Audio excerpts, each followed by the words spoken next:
Hi everyone, and welcome to the final briefing video for the second round of the Merchant Taylors Cross Country Series by Active Training World. So, have taken place this Saturday, December the 19th, and we have just yesterday had a lot of new news coming out from the government regarding the tier system, and the effect of that is that the junior races are still going to be going ahead. It's great news, guys. We were a little bit concerned they couldn't go ahead.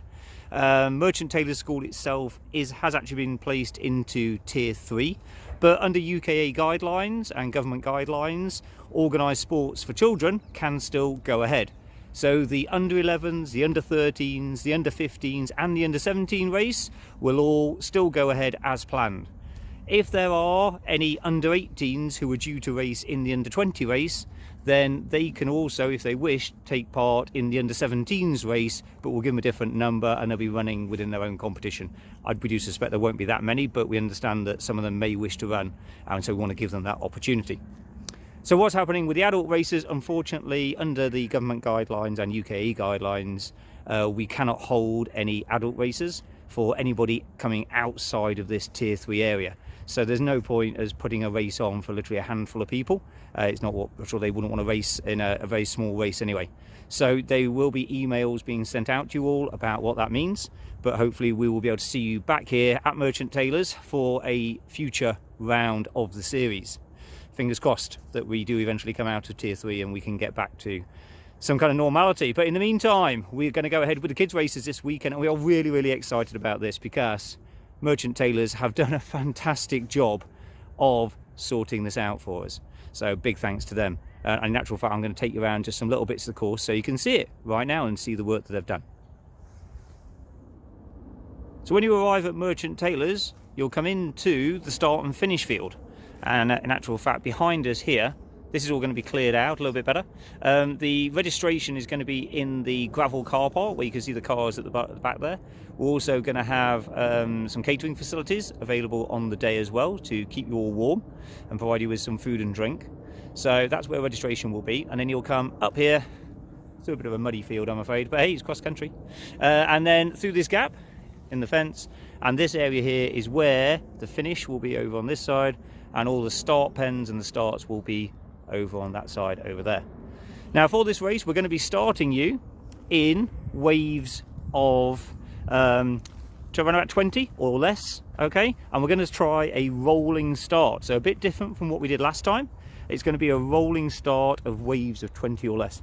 On your number, on your race number you're going to receive, you will have a letter, okay? So you'll say wave A, wave B, wave C, whatever. That will be based upon your finish result from the first race, or alternatively your predicted time. If you didn't run in the first race, we'll have slotted you in somewhere appropriate in the field. So wave A will obviously be the first wave to start, and that will be for the first 20 numbers. Then wave B will be for the second 20 numbers, etc.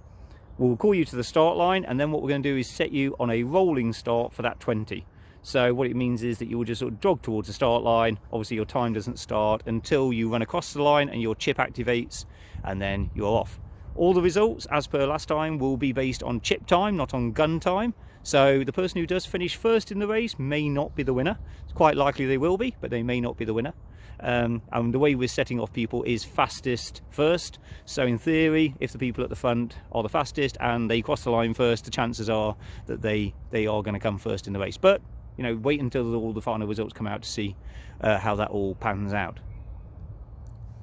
So I'm standing here on the area which we marked out where the start line is going to be, and Merchant Taylors are actually going to cut this grass for us before race day, but the first 200 metres are literally going to be straight up this hill. Fun, eh? We like to make this interesting for you. This is going to be a challenging course. So here's an example of the great work Merchant Taylors School have done for us. When we came to look round the course, when was it? Probably well, just after the first race had been. We basically walked around an area looking at fields that looked a bit like this, and we're saying, oh yeah, it would be great if we could maybe you know, organise a course around here, but we're going to need it cutting back. Look what they've done. They've chopped it all back, cleared it all out for us. We now have this great path that's cleared its way all through all the undergrowth, not only just around this field here, but also down the bottom field next to the lake. They've also created some a path that goes over some short steep hillocks that the under-17s are going to be running over as they head out to the lake.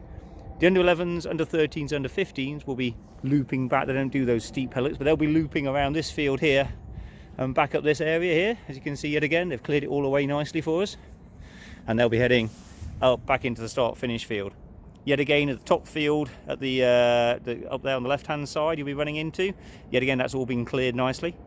Now, the under-13s and the under-15s will be doing 2 laps around this section here, and also the finish field.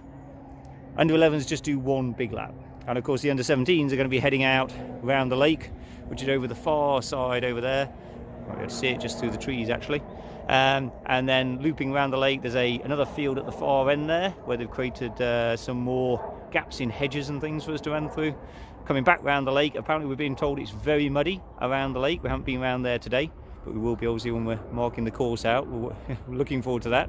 And then they'll be running back up this hill as well. They've for the under-17s, as you can see, but on the right hand side down here, there's another gap into the trees.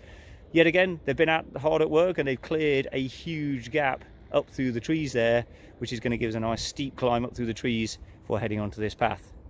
This is a fantastic course, absolutely fantastic.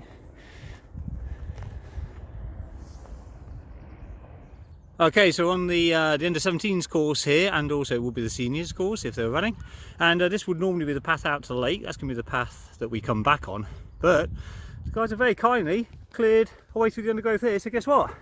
We're going to be running up this hill.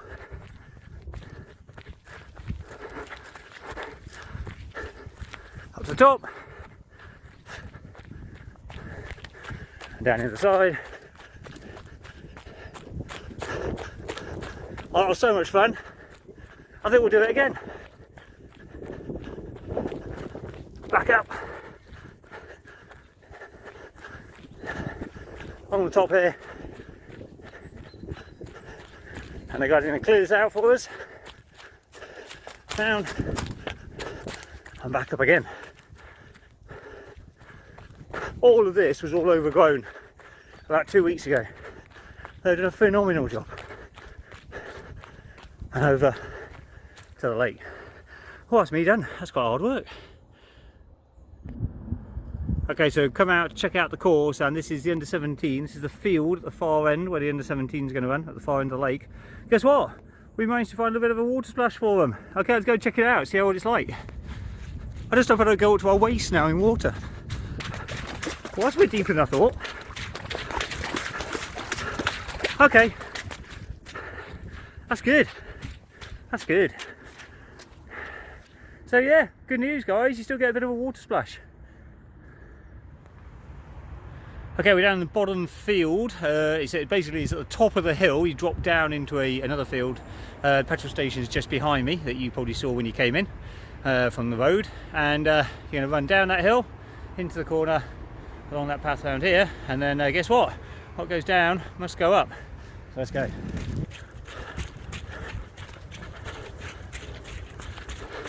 Yep, it's a steep little bit this, and it is muddy.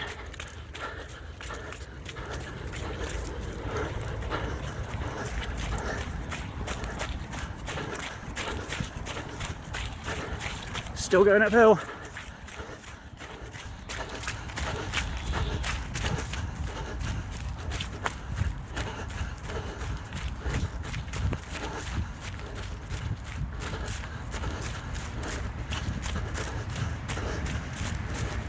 And then in through the gap over there into the main field. So we're in the top corner of the field now, and this is going to be the final 200 metres of the race, and it is great because it is downhill all the way. If you saved anything for this last section, it's going to be a fast sprint.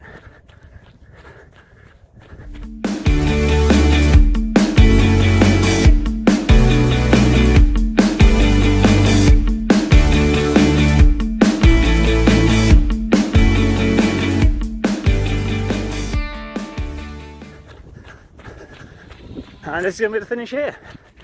Yay. That is fantastic.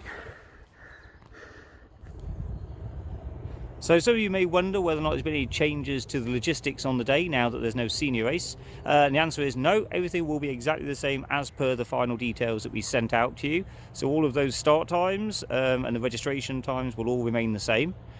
Please don't turn up more than, say an hour before the start of the race to register. That will then help to reduce the amount of congestion that we have around here and the number of people. That's obviously going to benefit. So yeah, all the start times for the races will be exactly the same as per the final details. Okay, so that just about summarises the little walk around the course here. We don't want to show you all the course, keep some bits of it a surprise for the weekend for you. Hope that you're all looking forward to coming. We're really excited to be putting this race on. It's been touch and go as to what news was going to come out, but we're really excited to be able to put the children's race on, at least. And obviously huge disappointment for the under-20s and the seniors that they're not going to be able to come and take part this weekend, but I hope that you are going to be looking forward to coming and testing yourself at the future rounds that we hold here. Obviously, we still want everyone to come here and have a safe race, so please remember to keep socially distanced at all times when you're spectating. You've seen there are huge spaces here, okay, so please don't all congregate together. If you're coming with your children, then please spread yourselves out. Don't hang around them also in the pre-start areas. They're preparing to race. Please leave them alone and let them just get themselves ready for the race. Treat it like a start line, if you will, the pre-start area. We don't want to have lots of parents all hanging around there getting in the way. Please go out on the course and spectate, cheer them on, but keep yourself socially distanced. At registration and places like that where there will be people queuing up, please make sure that you keep your distance. But if you are concerned at all, please bring a mask with you and feel free to wear a mask to keep yourself extra safe. Other than that, we'll have sanitizer at the toilets, we'll have sanitizer at the registration areas as well. Guys, let's just be sensible, okay? I think we're all used to this now. We know how we can keep ourselves safe. As much as we can. We're all in the great outdoors. Hopefully on the day it'll be sun shining like this. I'm afraid I can't promise that one, guys. I'd love to, but I can't promise that one. But let's stay safe, guys, and let's look forward to a great race. Okay, see you at the weekend, guys. Bye.